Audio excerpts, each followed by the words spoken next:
Hi friend, good morning. எல்லோரும் எப்படி இருக்கீங்க? இன்றைக்கி எங்கள் அத்தை பிரேக்ஃபாஸ்ட் வந்து தோசையும் அதுக்கு தொட்டுக்கிறதுக்கு தக்காளி வெங்காயம். அந்த தக்காளி வெங்காயம் எப்படி பண்ணால் வெங்காயத்தை பொடிசாக கட் பண்ணி வச்சுக்கணும், தக்காளியை பொடிசாக கட் பண்ணி வச்சுக்கணும். அப்புறம் இழுப்பு சட்டியில் கடுகு ஜீரகம் தாளிச்சிட்டு வெங்காயத்தை வதக்கி அதுக்கப்புறம் தக்காளியும் போட்டு வதக்கிட்டு கொஞ்சம் தனியா பவுடர், கார பவுடர், மஞ்சள் பொடி, உப்பு எல்லாம் போட்டு வதக்கிட்டு இறக்கும்போது கொஞ்சம் கொத்தமல்லி தூவி இறக்கணும். ரொம்ப நல்லாயிருக்கும். அதுக்கப்புறம் நெல்லிக்காய் ஊறுகாய். இந்த நெல்லிக்காய் ஊறுகாய் எப்படி பண்ணியிருக்கேன்னா, நெல்லிக்காயை நல்லா அலம்பிட்டு கொதிக்கிற தண்ணியில் போட்டு ஒரு நிமிஷம் வேக வச்சுட்டு மூடி வச்சிடணும்.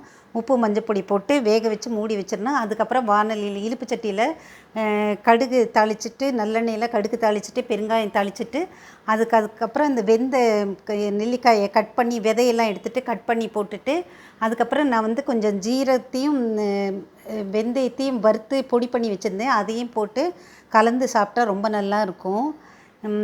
அதுக்கப்புறம் இதுதான் எங்கள் அத்தை இன்றைக்கி காலையில் பிரேக்ஃபாஸ்ட்டு. இந்த மருதாணி வந்து என் டாட்டர் எனக்கு இட்டு விட்டா. எப்படி இருக்குது சொல்லுங்கள் ஃப்ரெண்ட்ஸு. அவள் நல்ல மருதாணி இது போடுவா, கோன் வச்சு.